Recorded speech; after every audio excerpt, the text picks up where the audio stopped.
More likely than not, that 0.01% is all it takes to tip the scales of justice. Join us as Inner Circle legend Charla Aldous, Eleanor Aldous, and Caleb Miller walk you through the critical moments, big decisions, and bold strategies that win high-stakes cases and show you how to turn that 0.01% into a game-changing verdict. You're listening to the podcast where winning is more likely than not. Produced and powered by LawPods. Hello, this is Charla Aldous. Welcome to episode 5 of our podcast, More Likely Than Not.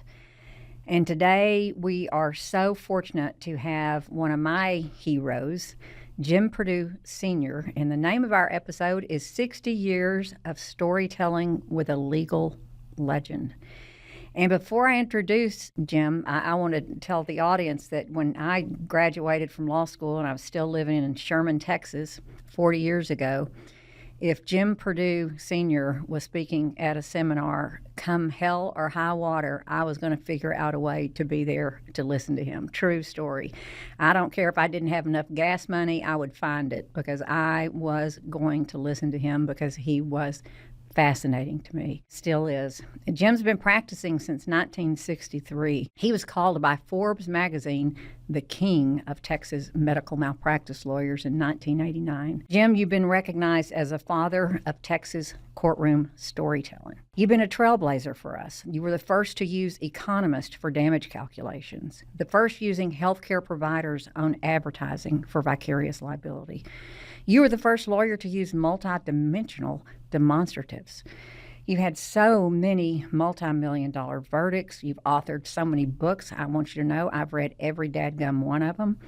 You have written many, many articles. For years, Jim served as the adjunct professor at the University of Houston Law School, and the stories have been told about how quickly his class would fill up when it went online, and it would be in a matter of seconds. He's double boarded, and this really doesn't matter that much, but he's double boarded in, I guess it mattered when you took the test, but double boarded in personal injury and civil trial advocacy. Been notably nationally recognized in the 2022 Trial Lawyers Hall of Fame, Gavin Award from the State Bar of Texas, Lifetime of Excellence and Advocacy Award. He's a member of the Inner Circle of Advocates, the American College of Trial Lawyers, ABOTA, International Society of Barristers, and many, many, many more organizations. I could go on this whole podcast just talking about the accolades of Jim Perdue Sr. But I want you to know, first of all, what you have meant to me personally and to me professionally. There are 3 things that you have said. Well, there's many things you've said that have stuck with me, but if I have to use my trifecta, I will say the first one was when you said, "Tell me about your family." And I said, "I have 4 kids." And you said, "Are you a goat?" I said, "No." He said, "You don't have kids, you have children." And from that time on, I tell people I have 4 children. The next thing you told me, Jim, is you said, "Charlie, you talk a little fast, a little staccato."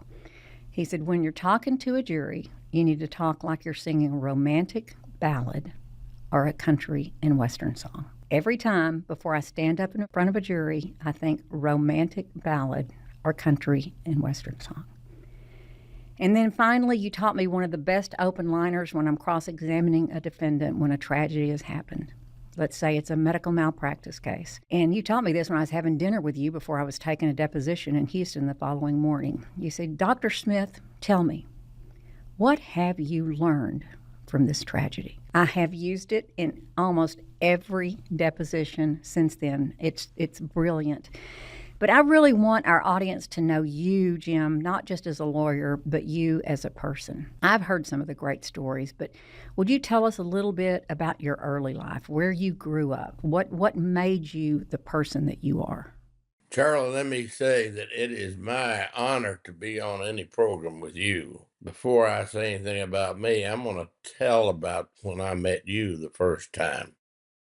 Oh, my goodness. Now, hear me out now. I met you and talked to you a short period of time, and I knew this about you after just a short meeting. Number 1, you love children. Number 2, children love you. Number three, any place you go, if you go to a grocery store, a drugstore, a department store, people remember you by name the next time you go in there. Animals are attracted to you. Babies are attracted to you. You have an aura, and you may not believe in auras, but I do. Some people have an aura. They have a positive aura, and you had a positive aura the first time I met you.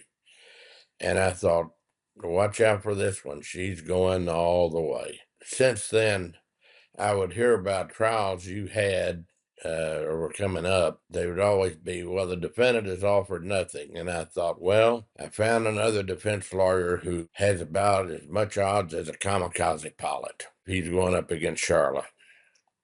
And so it's been just great fascination for me to follow along with all your incredible successes. Getting to this podcast, I will say that in my case, since you're labeled this podcast, and what a name for it, more likely than not. But I would say that in my case, the more likely than not would be there's no way he's ever going to be a trial lawyer. I got my inspiration living in Dallas, so I have Dallas ties. I was living in Dallas, and in the third grade at William Lipscomb Elementary School, which is out block off Gaston Avenue. Everybody knows Gaston Avenue in Dallas. And I was in the third grade, and Miss Beasley, I remember her name. How about that for a memory? That's amazing. Miss Beasley said, we're going to do something in class that is unusual. She was teaching social studies or history. And she said, we're going to have a debate. We're going to debate whether, because we were studying Texas history, whether Texas ought to divide into 6 states as is provided by our state constitution. She said, we're going to give 4 people to participate in debate, and one of them, she said, but Jim Perdue. And so I went home and I studied about the Texas Constitution, and I don't I'm know, sorry, Jim. Tell us again. How old were you? in the third grade, so I would have been Okay. about 9 years old. 8 or 9.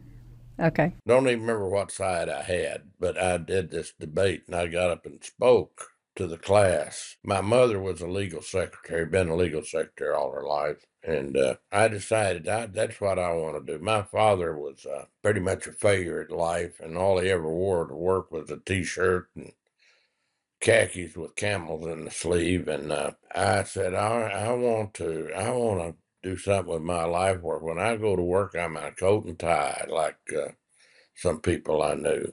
And so from that point on, I said I wanted to be not just a lawyer, but a trial lawyer. I wanted to be in front of people. I wanted to be in the courtroom. And from that point on, if anybody had given odds, since you're talking about more likely than not, they would have said, Purdue being a trial lawyer, we'll give 1,000 to 1 odds and you'll never come through. So that's the way it started. But let me ask you this: when you say 1,000 to 1 odds, it'll be not is more than likely. I can't imagine anybody saying that about you, knowing what I know about you now. What was it? Were you just a rascal back then, or what?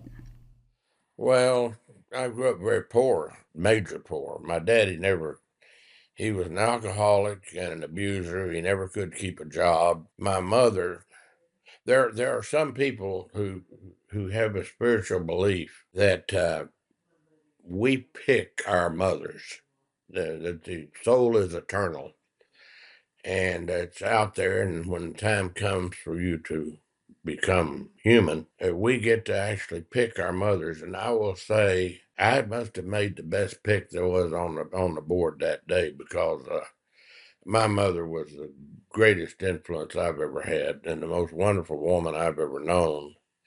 And she supported and raised me and my brother against great odds. My brother ended up graduating and going into the Air Force, serving proudly in Vietnam, and I did what I did. So it went on from there. And from there, we moved around a lot because my father never could keep a job. After the war, he came back from the service. We moved to Corpus Christi. I went to 3 different schools down there. I was always a new kid. I stayed at a school long enough that I could make, like some people have, lifelong friends. And so we moved. Let's see, I lived in Corpus Christi. I lived in Fort Worth. I lived in Angleton. I lived in South Houston. Finally ended up in a very modest neighborhood that's now part of North Shore, but at that time it was called Home-Owned Estates. And they were little tract houses that built, and that's where I lived from the time I was a junior in high school until I graduated from law school. If there hadn't been a University of Houston, I'd have probably ended up climbing ladders on the ship channel. That's what I was going to ask you, Jim. I know how much the University of Houston means to you. I've heard it many times in your speeches. Tell us about that. Why did you decide to go to the University of Houston? I didn't pick the University of Houston, it picked me. Smart school. Yeah, I'd had an altercation with my father as a junior in high school. He had started beating up my mother for the last time. I was playing football, lifting weights, and pretty good shape, and so You were a big boy, I bet. I wish you could have known me back then. I'll tell you. So your father started beating your mother up one too many times. Did you take care of it? One too many times. Yeah, that's right. Crossed the Rubicon once too often. So I had that to live through, and I was always very self-conscious because I thought people knew that, and a lot of times I probably was misguided. They didn't know it, but in my mind, everybody knew it. So my high school days weren't the most fun of my life, but I was on the debate team. I was on the chess team. I did play football and did some good things, I guess. But when the yearbook came out and they were voting on favorites, I wasn't favored anything, but I was. Teachers named me the outstanding senior, and I graduated valedictorian. But that summer of 1957 was probably the darkest time of my life because the neighborhood, the suburb I lived in was about, I think, 20 miles from downtown, 15 miles, no bus service.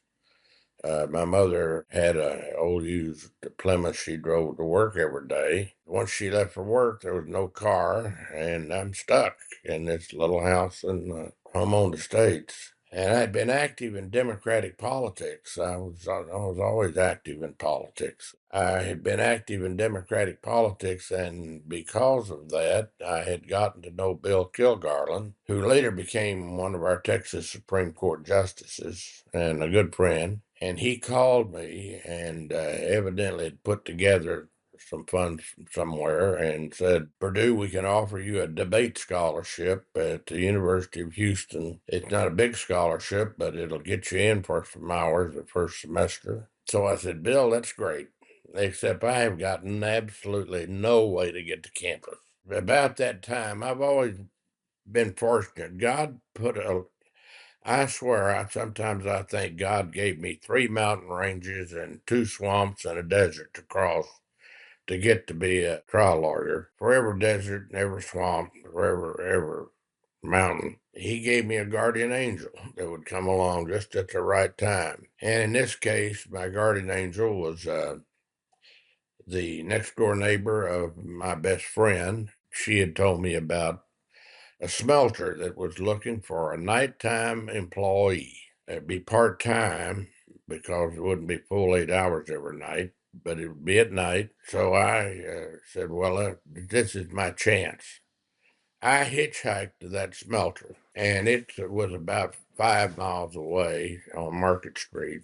And how I did it, I don't know. Things in my life, I look back in preparation for this broadcast, and every time I'd come across something, I'd say, how the hell did I do that? You know, Jim, there's no doubt in my mind about this, but I want to ask you, those experiences, the pain that you had watching your father abuse your mother, watching your mother struggle, having to move from school to school, having to work at the smeltering plant while you went to college, all of those things.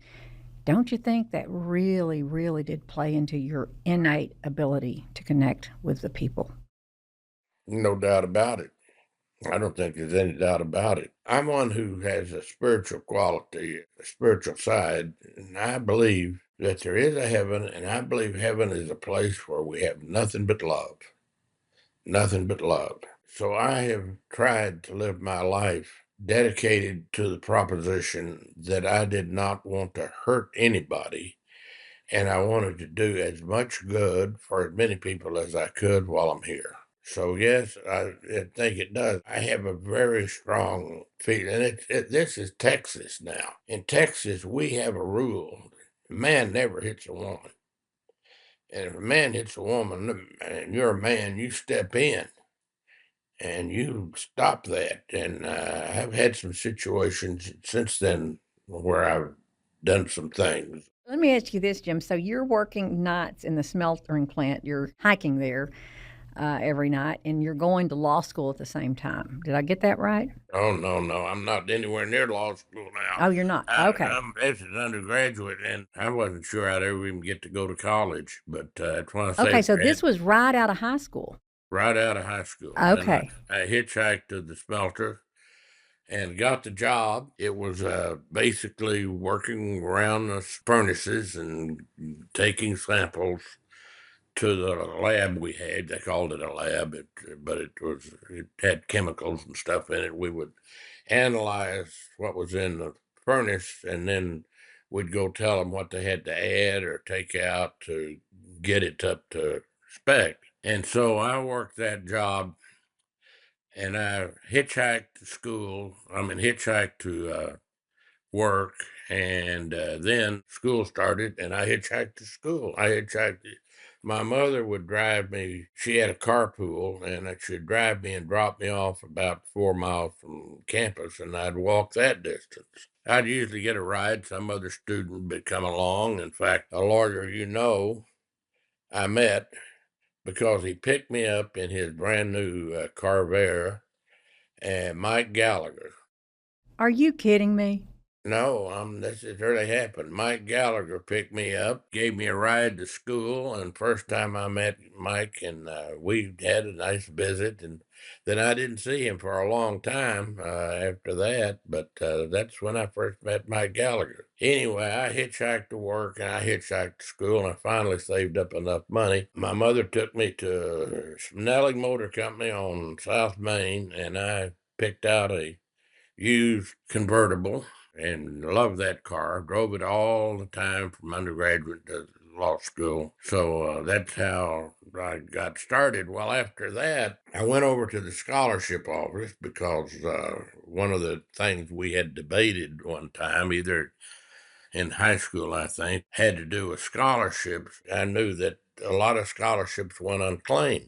Thought, well, if they're unclaimed, I'm going to go get in line for one of those. And so I went over to the scholarship office, met the lady. I don't remember her name, but she was a wonderful lady. She had a bunch of papers in front of her, and she knew I qualified under need, obviously, with my mother's income being as low as it was. She asked me what my major was. Now, I almost wanted to say, what does it need to be?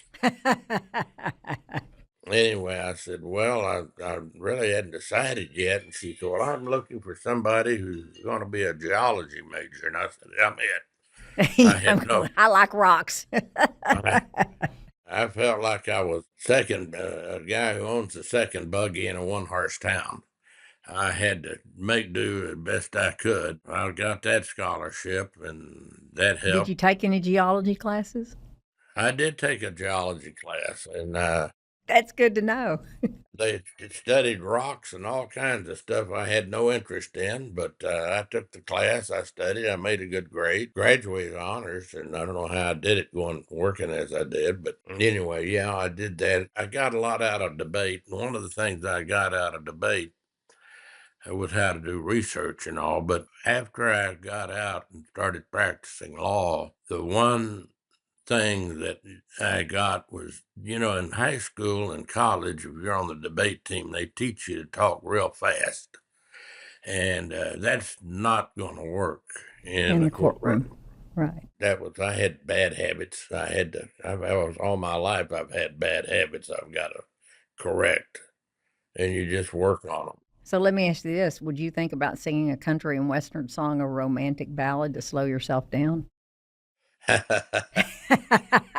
That's what you told me to do. I do that, and I am a country western music fan. I also like some classical, but I love country music, and the reason I love country music is because Tells a story. they tell a story. They tell a story. So, lucky for our profession, you went to law school and you graduated from the University of Houston Law School. And then tell us, you started out right first out of the barn, you started trying cases, didn't you, Jim? Yes, I did. When I graduated from law school, most of the people that graduated, they went right to work with a firm if they had an offer or whatever. My last semester, I didn't have a job. I didn't have any money. Seems like that's a common chapter I've got in my life. No job, no money, no future. But Sounds like a country and western song to me. I ought to write it. Anyway, You write it and I'll so sing it. I'd love it. Somebody else would have to sing it. That's one thing. I have no talent. Anyway, so I had another guardian angel. Last semester, I had no job. Still had my car, but no job, no money, no future. And I had one semester to go. I had met, again, through Democratic politics, a fellow by the name of Woodrow Seals, who became a federal judge here Houston. I thought if anybody can help me, Woodrow Seals can help me because he knew everybody. And so I made an appointment, and he was chairman of the Harris County Democratic Party at that time. He wasn't a federal judge yet. And I went down and I told him, I said, Seals, I'm in my last semester of law school. I'd gotten a real good scholarship by then, the Texaco scholarship. I didn't have any way to finish that last semester. He said, Perdue, hold on just a minute. He picked up the phone. He called Jack Proctor, who was the managing partner at Fulbright and Jaworski, which was the absolute best firm in the city, biggest Oh, yeah. firm, best trial firm. Boy, did they assimilate the talent over there. He called Jack Proctor and he said, Jack, you ever hire summer clerks? And I could hear him talking, and he could convince anybody of anything. And he said, I got a young man in my office. He's going to graduate first in his class, but he doesn't have the money to finish the semester.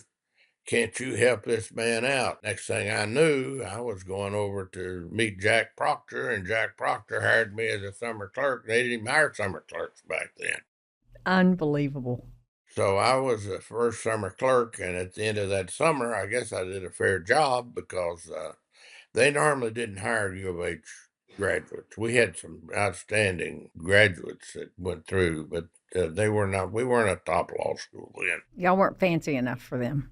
The big law firms, they wanted to hire somebody from UT or your alma mater, SMU or Blue Blood and all Oh, that. yeah, I'm a blue blood, all right. So anyway, I went to work, and at the end of it, they said, we want to offer you a job. I said, well, I can't do it. I have an obligation I've got to fulfill because unlike a lot of the other people who graduated me, I felt I owed my country something. I had gotten deferments all during college and law school, educational deferments.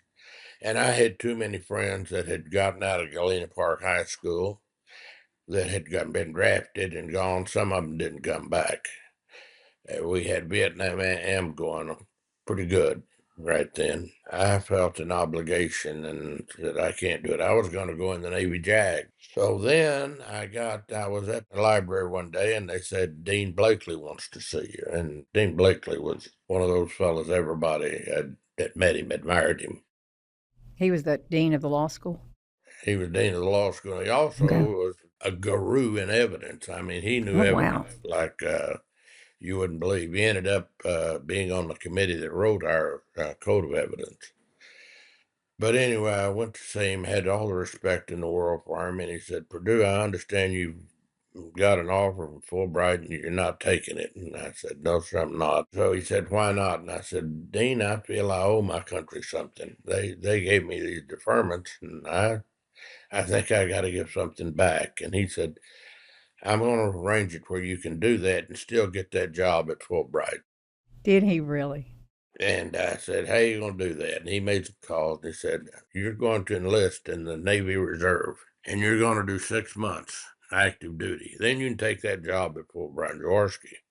And when you get back, I got some people I'm going to talk to, and you'll do your active duty as an enlisted man. But when you get back, we'll arrange it where you can get that officer's commission. Eventually, I was in the Reserve, Navy Reserve, JAG Corps, and I attended summer programs up at the Naval Naval War College, they call it, up in Rhode Island. So that's the way that played out. And then I went to work for Fulbright Jaworski, and I was there for maybe 6 months doing like all the young lawyers briefing in the library. And one of the partners came in, and I had this little office like you got when you're the new lawyer there. And partner came in and said, Perdue, how would you like to have your own docket? It's like asking a 7-year-old if he can have a milkshake. I said, yes, sir, I think I can. I'm ready. And so next thing I knew, I had a stack of cases like that. I mean, they started me out big, and I just got for 5 years. I was 5 years, and I remember walking by from the courthouse one day, looking in the window where they sold hats and seeing my reflection and thinking, when am I going to get a haircut, quit looking like some kind of street urchin? Because from the time I was in the Navy, I always had high and tight, and I've always had high and tight for the rest of my life. I felt real bad, and somehow I worked out a way I'd go get a haircut because I didn't want to be up in the courtroom looking bad. Were you working around the clock then, Jim, just Oh, trying yeah, one case after all another? the time. Well, my life back then, when I was single, my life back then was I had my cases, and then my social life I spent with Wellman on trials and ever in the textbooks. And I had 3 hours of evidence, but you shouldn't be in the courtroom with 3 hours of evidence. If that's, I'm going to tell anybody, you're crazy.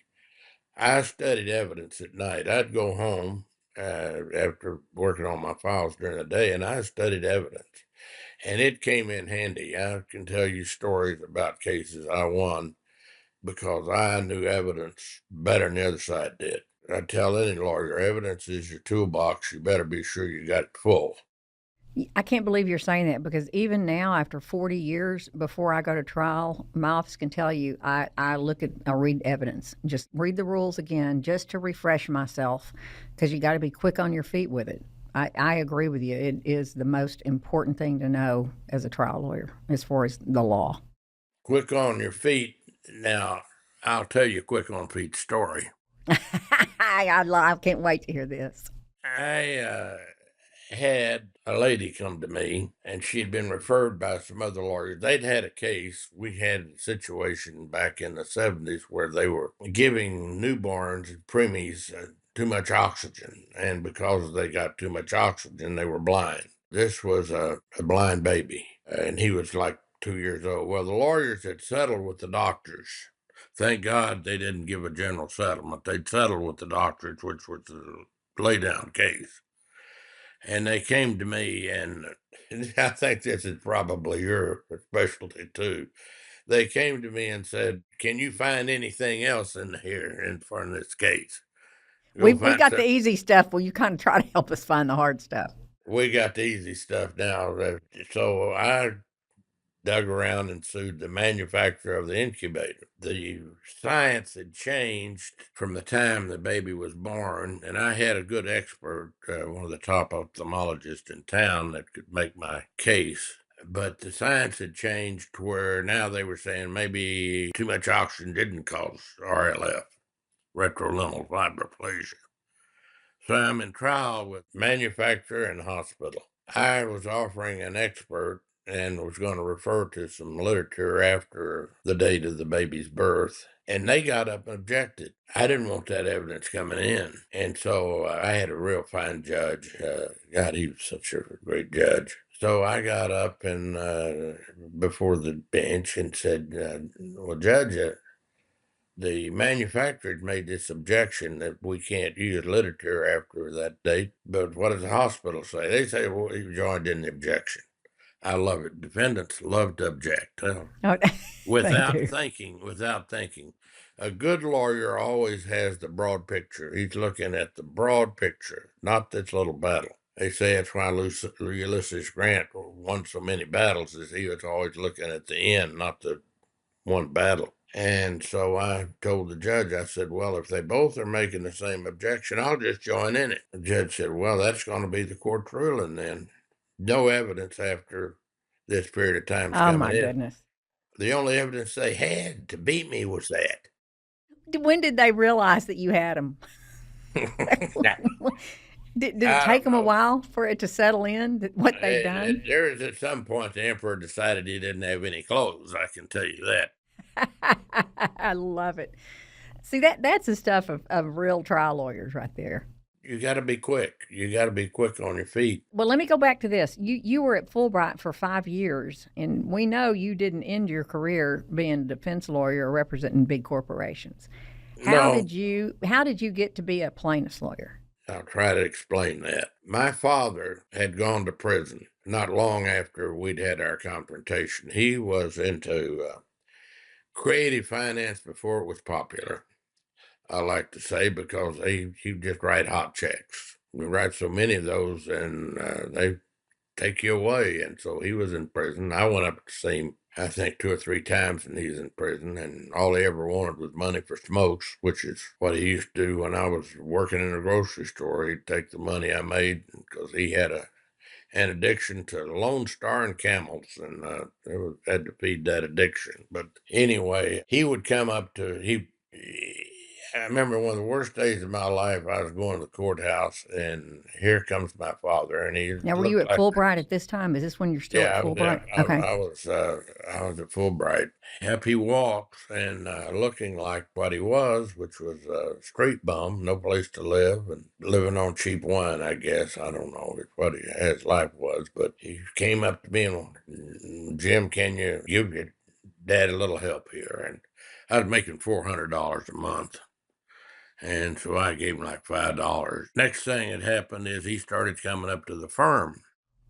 Oh, my goodness. Presenting himself and saying, I need to see Jim Perdue. I'm his father.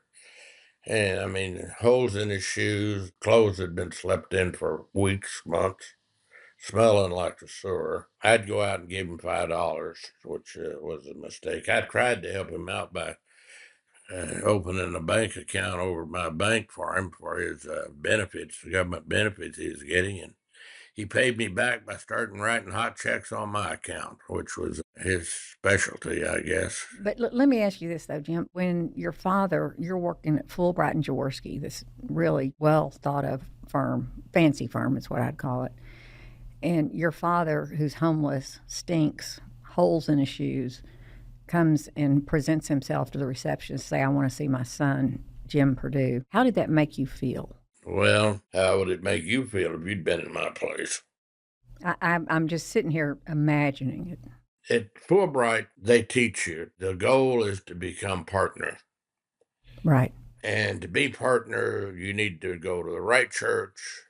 You need to be a member of the right country club. You need to have the right group of friends. I didn't have any of that. And so I instinctively, I felt like I maybe didn't fit in, but we went to lunch one day. I was asked to join some of the other young lawyers, interviewing a lawyer from one of those Ivy League schools that would come down and interview for Fulbright.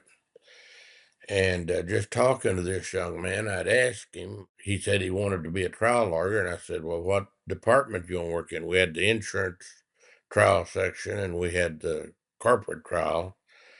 But everybody, even the lawyers, the partners I knew, they referred to it as the sore back section. Well, it was the sore back section. And so I made the mistake of asking him, you want to be a corporate lawyer or in the sore back section? That afternoon, now you got to realize the atmosphere at a big firm it can be, I'm trying to think of the word. It's just dog eat dog and don't worry about Oppressive. it. So I got noticed that Mr. Bradshaw wanted to see me. Mr. Bradshaw was head of the corporate department, and I thought, I have been recognized now because I was trying more cases than anybody else, winning them. I thought, I'm on my rise now. And so I go up to see Mr. Bradshaw. First thing he asked me, he says, Perdue, are you happy here? And I was happy. I loved it. I was trying cases, no pressure. Just insurance companies say, try it, and I'd say, I'm your man. Absolutely. So I told him, yes, sir, I'm very happy. He said, well, some people wonder about whether you're happy here. Well, that immediately clicked. Whether he was thinking about my father kind of showing up, I don't know.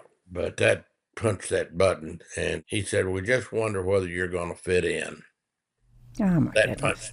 punched the button again. And then he said, we don't refer to our insurance trial department as the sore back section, you know. And I said, yes, sir. And he said, you're really gonna have to work on your attitude here to see if you're gonna stay on. Well, that's all I needed to know. Pride has gotten me in a lot of trouble, but I've always had it. I mean, when I was in high school, we had sign up for graduation stuff, you know, invitations, rings, and all that.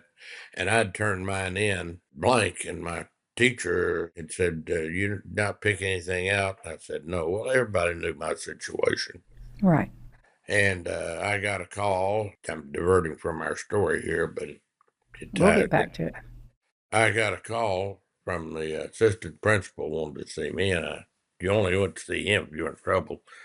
And I thought I was in trouble, and I went to see him, and he said that all the students in my class had donated so that I could get invitations and rings. And I told him, I said, I appreciate what my students and my friends have done, but we may be poor, but we're not charity, and I won't take it. That was pride. Pride got in my way a lot of times, but I told him I can't take it. I went home and told my mother about my situation, and she couldn't help me, but we called my grandmother in Dallas, and she was as poor as we were, but she sent me $20.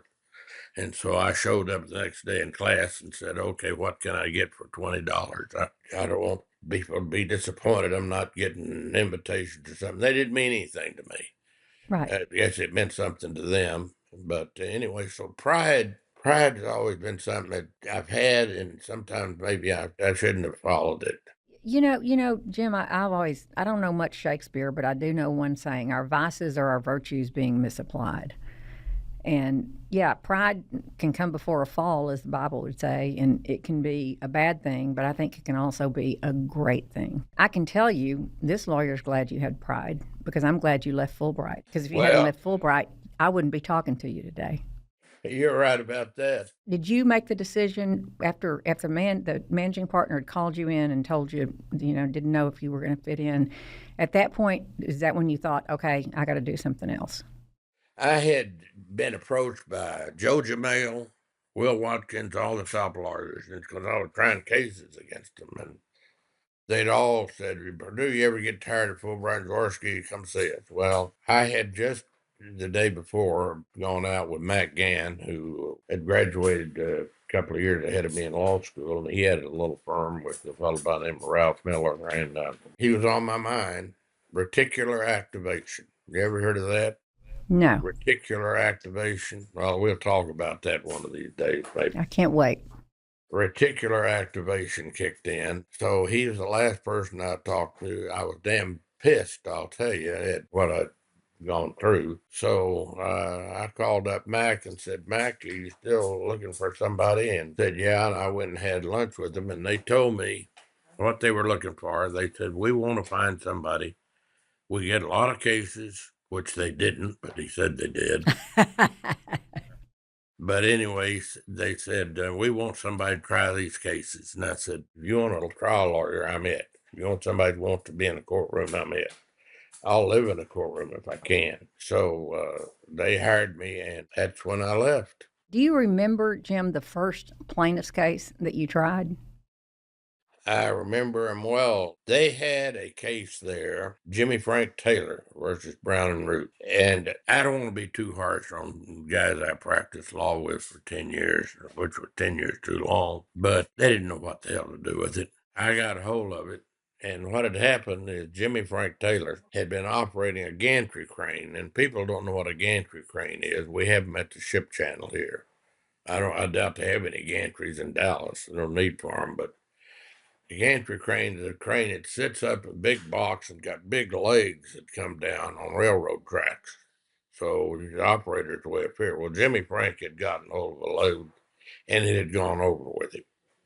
And terrible brain damage, terrible brain damage. We had sued the people that owned the crane. So I got into it. I got the drawings and all. And like I say, they didn't know what to do. And I put it together and I studied it, studied cranes, studied everything. I got to thinking, where can I find an expert that can show there's a defect in this crane, something we can sue them over? You know who uses gantry cranes? NASA. And I said, well, I'm just going to go to NASA. So I called down to NASA and I said, who down there works on gantry cranes, knows about gantry cranes? They gave me a name, Harold Benson.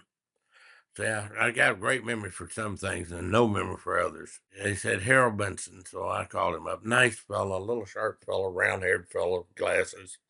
Looked like Mr. Peepers, perfect expert. I got him involved in it and came up with the fact that the cranes at NASA have a safety device on them, whereas if they get before as they reach the tipping point, they disengage the load. Well, they didn't have that on this crane, so it was all about this safety device. They didn't have it on this crane. I got with Harold again and I said, we need a model. People, we won't be able to explain this if we don't have one. So we built a 6-foot model Oh, my of goodness. this gantry crane. And wait, what year was this, Jim? This is what, 50 years ago? 69, 1969. Okay. And so we built a model. It was a beautiful model, I will say. I had pictures of it. It's beautiful. And we brought it to court. Again, this is a case that, like the cases you tried, no offer, no way to win. Now, one thing. Can't fall out of the basement. What I always say, Jim, is you can't fall out of the basement, so you got to go try it. Yeah, well, that's right. Well, this is back in the days. Well, this story gets, I don't want to get it too far afield. We had this model built and we demonstrated it. It was a working model. We could take it, we could tip it over like it would be if you didn't have the safety device. Then we could do it and put the load on it. And when it hit the point, it released the thing. So it was not just a model of the crane, it was a working model. It was 3-dimensional. You could see what it would be like if we had this safety device on there. Well, now this is back in the days. I don't remember when you started practicing, but we had a time in Texas in which even 1% of negligence on the plaintiff bench you couldn't recover. 1%. We tried that case. The charge had 11 defenses that they put up. And one of the defenses was contrib, of course, and all, but one of them was assumed risk, that he had assumed the risk of operating this crane with no safety device. Came time, and I didn't argue this, but after the jury came in, I was talking to some of the jurors, and one of them said, we really had a problem with that issue. Assumed risk, and asked us whether Jimmy Frank Taylor, knew and appreciated the danger of operating this crane. And this guy I was talking to ran the filling station out off Memorial, and super nice guy. And he said, we struggled with that one question. Well, one question answered for the defense, we're out of the court. We're done. We're done. And he said, we struggled with that. But he said, what we were struggling with was appreciated. It says new and appreciated. And we were asking, well, what does that mean, new and appreciated? And we agreed appreciate means when you like something.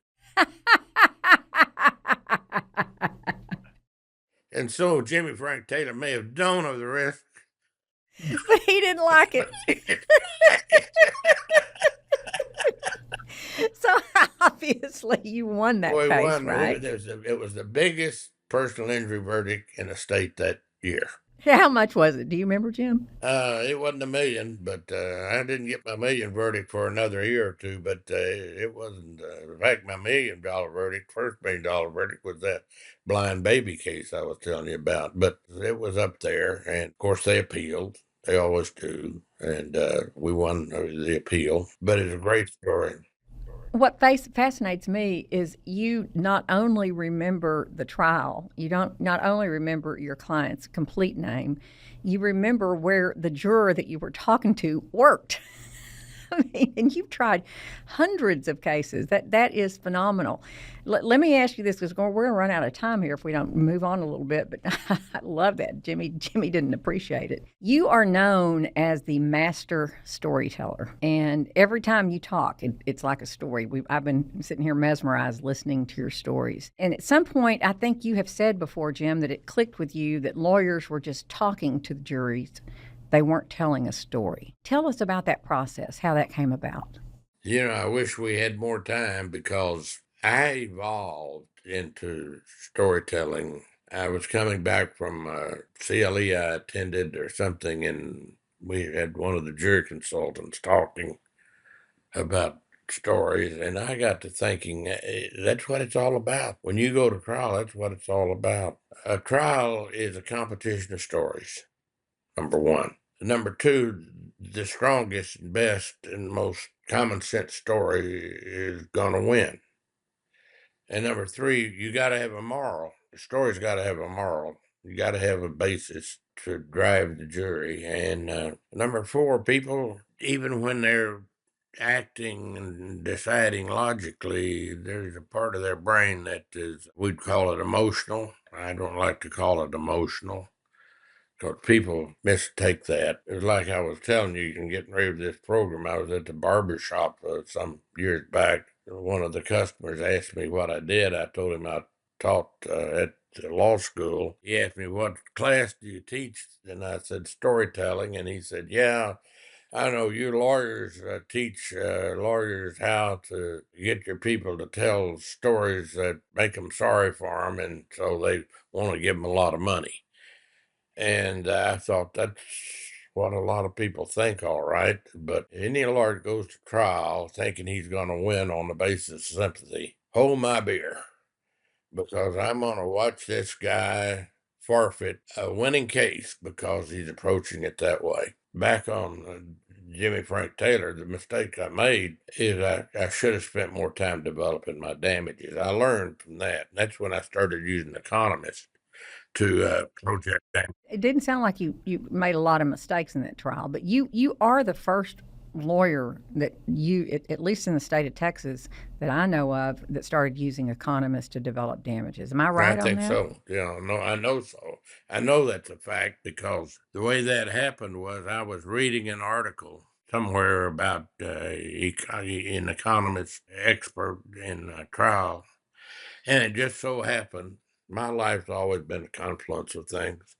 It just so happened I had met, and again, politics, a fellow by the name of Don Huddle, who was an economist at Rice University. So I pulled him aside one time for one of the meetings. I said, let me ask you something. Have you ever thought about being an expert witness and projecting economic loss? And he said, no. And I said, you think you could do it? He said, well, I think I could.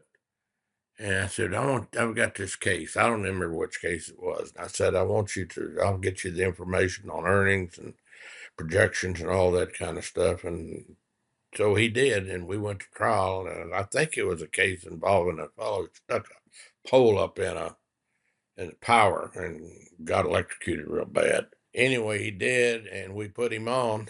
And what was so funny, the defense lawyer was Tom Weatherly.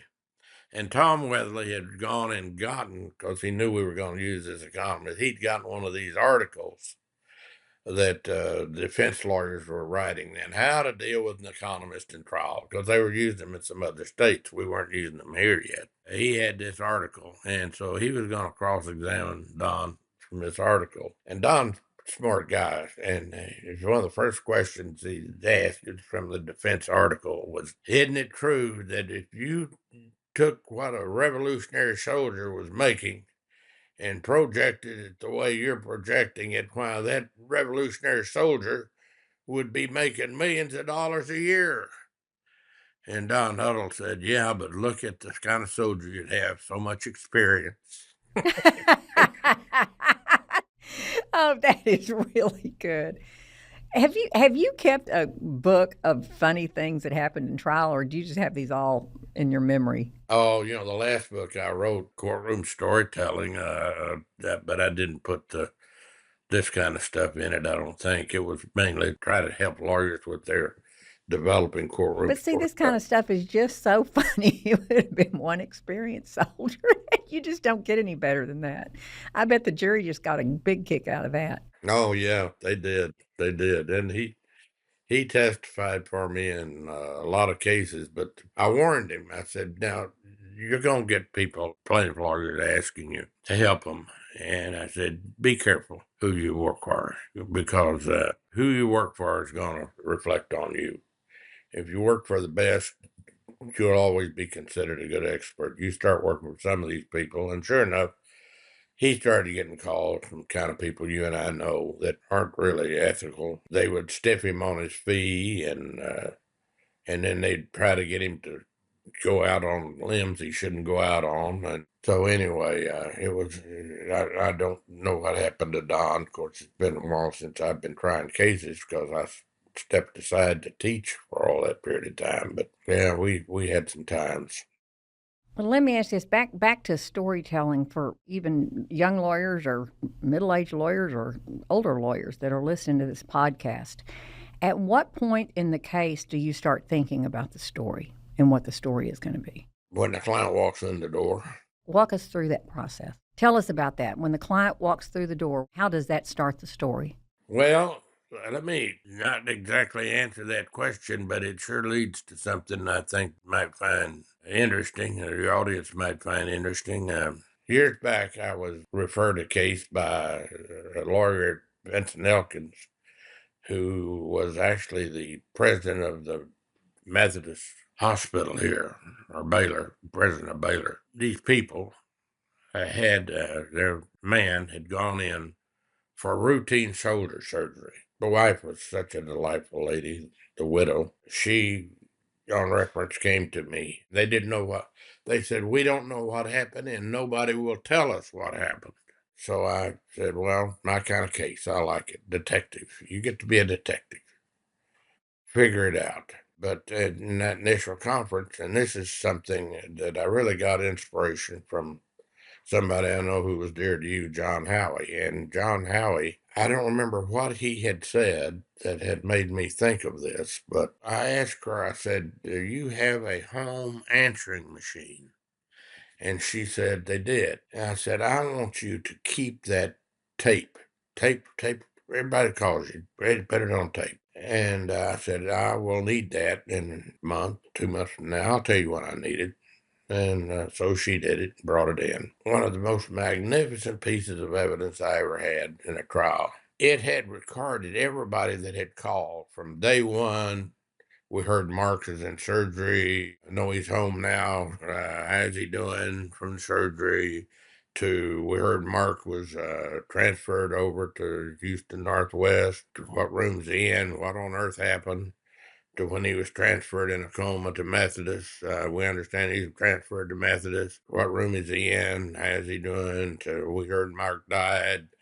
When's the funeral going to be? It was such a delightful funeral you had, Lisa. All that. Oh, my Probably goodness. 45 minutes. And I offered that at trial. The defendant objected. We had a good judge.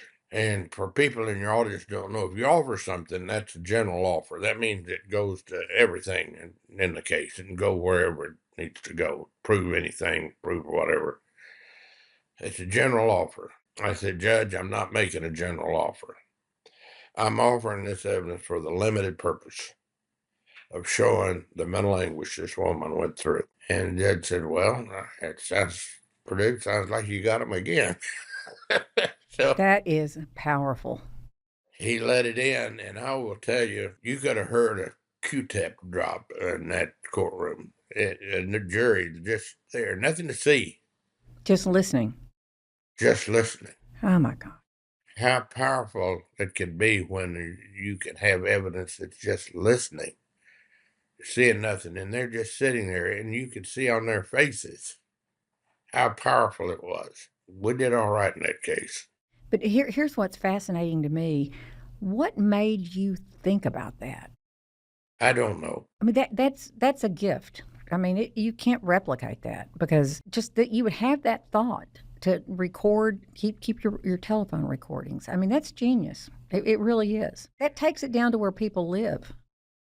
You know, Charlotte, we don't know how many stars there are in the universe, but it's probably 10 billion, something like that. We have more brain cells than that.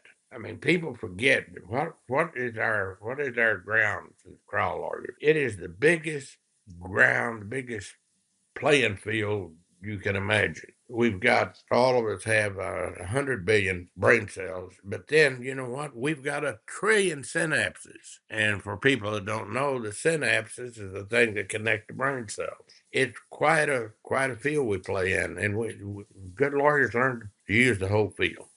Use the whole field. But what's amazing, that's truly thinking outside the box, and you're known for doing that. I mean, storytelling and thinking outside the box. Can you give us any other tips, or do you have any other stories about you thinking outside the box, like that phone recording, that would give lawyers ideas that they need to really be thinking about these things? Well, yeah, I can. I've had a case that I was trying, and it involved a woman who had taken antidiuretic, and she'd ended up brain damage. We ended up with what I call we need a bigger boat verdict.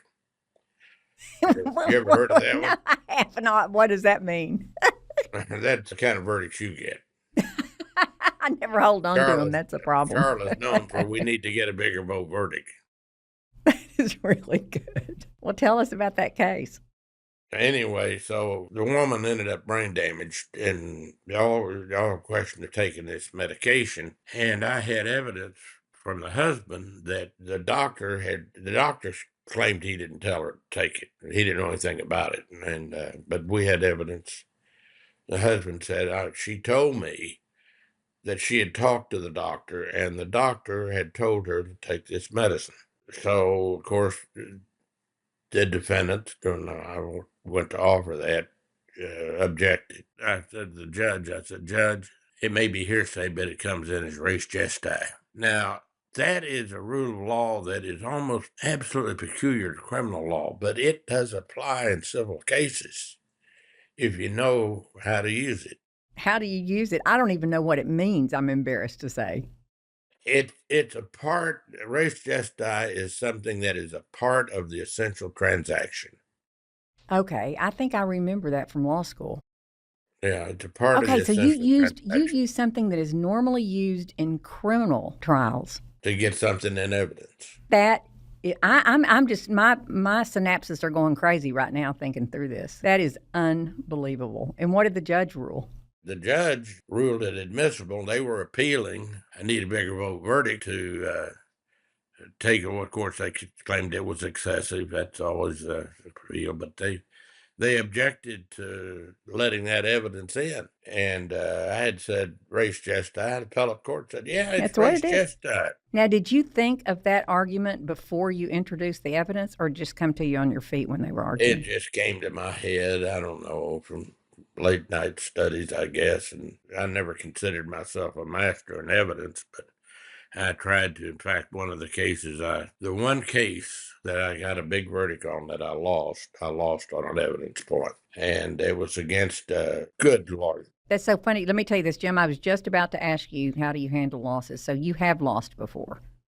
How you handle losses. Tell us about this case, though. You lost this case on a point of evidence. I lost it on a point of evidence because what had happened, this fellow had been working a trucking company and he'd gotten crushed, without going into detail, between two trucks. The evidence was that the fellow had admitted that he had not set the brakes, and they had objected to that. I had gotten a verdict on a case that had been brought to me because a fellow had gotten comp benefits, and all they had left was this one claim. So I had tried it and gotten the verdict, and they had gone and abandoned their trial lawyer and had gone and gotten Jim Sales at Fulbright and Jaworski, one of the finest lawyers I've ever known. Jim had come in to appeal it. One of his points of error was the admission of this evidence. Just without getting too complicated, the point the Supreme Court held against me, and this is after I had even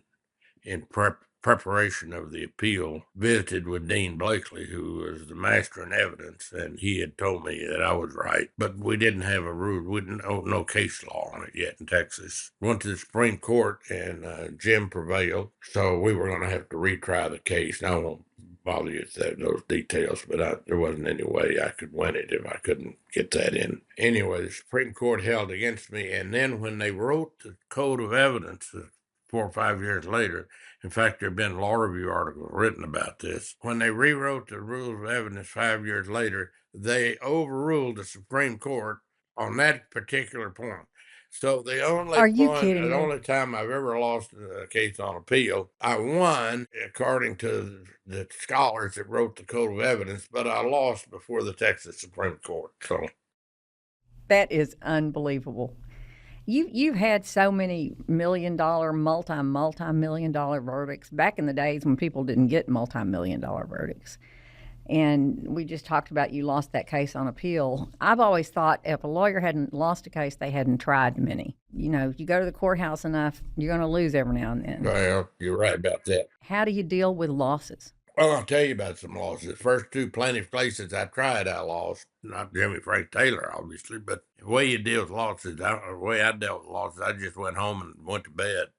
Said I'll deal with it tomorrow. I'm gonna be like Scarlett and Gone with the Wind. I'll think about that tomorrow. But that's just And then tomorrow you get up and just go do it tomorrow. You again? just get up and say, "Good, let me in again." I don't know how people deal with losses. I always would write the other lawyer a letter congratulating him on his win. Would you really? Yeah, I tried to be. That is, what a class act. That is really Be cool. gracious. Hell, humble in victory and gracious in defeat. That's the way you ought to be. I completely agree. Well, I want to talk to you about a topic about reflections and wisdom. You have a lot of things to reflect on, and you have so much wisdom. Is there any particular trial victory that you're most proud of? Well, anytime I did somebody some good, I was proud of it. I made a difference in a lot of lives. You know, when you're dealing with these cases like you handle, and you've got I guess one of them I'm pretty proud of was a obstetrical case. And, you know, the interesting thing, what I remember about it best is going out. These people were immigrants, poor, and I went out to visit them, and they had their address, and I drove out, and they were in a part of town you wouldn't want to go into after dark, and an apartment project you wouldn't let your dog live in. I got in their apartment, and they had this brain damaged child in their house there in their apartment, and it was summer, and I got so hot I almost threw up talking to them. It's awfully hot in here, don't y'all turn the air conditioner? They said, we can't afford it. And I said, let me do this. I'm going to pay, I'm going to give you some money. And I just gave him some money out of my pocket. I said, you pay that electrical bill. I don't want this baby sitting here in this heat. So I paid their electrical bill until we went to trial. Of course, we got a big verdict. And once we got a big verdict, well, things took hold. And then I visited them about a year later, and they had a beautiful house right on these suburbs, and a room for the baby, and all these physical therapy things for the child. And, you know, you see that, Charla, and you think, well, maybe God had a reason for me to be around. I'm not sure we ought to be around if we're not serving God's purpose. And for some of us, God's purpose is just to make life better for somebody else. You know, that's funny that you say that. I had a client that went and spoke at the TTLA Women's Caucus with me this past weekend in Austin. And her name is Sarah Milburn, and she was rendered a quadriplegic from a defective seatbelt. And she had been living with her parents, Jim, when I started representing her, and their house looked like a hospital. And the parents, during the course of that trial, for that case, they aged 15 years. They had to catheterize her every 4 hours, do the bowel prep. I mean, it wore them down. But I went to talk to Sarah about us going to Austin. I went out to Argyle, Texas. It's a horse country. She's got her own house. It's all one story. She's got a bathtub that it opens up she can scoot herself into from her wheelchair. She's got a closet that she can push a button and her clothes come down. She's got a sofa specially made that it is level with her wheelchair and the cushion doesn't fall when she gets in there. Her kitchen is specially made. She's got a 24-hour caregiver. And I got to tell you, I walked in that house and just started crying. I thought, this is why I do what I do, to really, really make a difference in lives. And that Sarah, I call her my Sarah Bear. She got her master's and her PhD, and she is a counselor at Baylor Rehab, counseling patients who have spinal cord injuries. I know you have, like I do, Jim, so many cases like that. And I think we as trial lawyers have to have the thought process, I want the world to be a little bit better when we leave than it was when we got here. And I have a feeling that's how you feel. I do. And one of the things that you and I fight, well, I don't anymore because I'm retired. I wished I weren't, but I am. Things intervened that made it necessary. But one thing I find is that you walk into a courtroom as a plaintiff lawyer, you know that there are people there that are going to start with the attitude, I don't trust you, I don't believe you. If you're one of them, those plaintiff trial lawyers that are always getting these big verdicts for people that don't deserve them, that's what you're fighting. And I've had people ask, how do you deal with that? How do you deal with that? Well, some people put a questionnaire out, written questionnaire to get it. And some people will get up and ask, how do you feel about plaintiff lawyers? Like that you're going to get some kind of answer from that. The only way you can deal with it, and the way I know you deal with it, you've got to show them. Just like I told my class when I was teaching storytelling, don't tell me something, show me. And that's what the jury's going to say. Don't tell me, show me. You've got to show them that you're not that image that they have of plaintiff lawyers. You can talk about it all you want, war diarm all you want. You got to show them with your professionalism. And I'll tell you something I know I've talked about. You have to demonstrate you have humility. And so many plaintiff lawyers, they go in and they don't have that, and it comes across, and they're confirming in that juror's mind, he is that guy. He is that The guy we can't stereotype. trust, that guy that'll say anything, do anything. And you're going to make a lot of money off this client, that kind of thing. I've had one of the nicest compliments I've gotten when I've spoken at CLEs is a lawyer come up and say, Perdue, one thing we like about you is you've never lost your humility. And I would respond, I've never known a reason why I ought to lose any humility. See, that's what I love. We need more of that in our profession sometimes, Jim. We really do. Well, I got to tell you, this has been absolutely a dream of mine to be able to interview you. The only thing that would have been better if I could have tried a case with you. I've been glad to second chair you any day. No, yeah, I wouldn't second chair you. Well, if you have any advice that you're going to give young lawyers that are starting out in their career and they want to know, Jim Perdue, tell me what it takes to be a great trial lawyer, what would you tell them? I don't know that I can give it in that simple terms, but I'd speak to that boy that's in the third grade somewhere. Maybe his teacher asked him to debate, and he does it, and maybe he's got a mother that's a working mother like mine, or maybe he's seen it on television or whatever, and he decides he wants to be a trial lawyer. And I would tell him, there's one thing that's going to get you there, and it's hard work. And you're going to have to.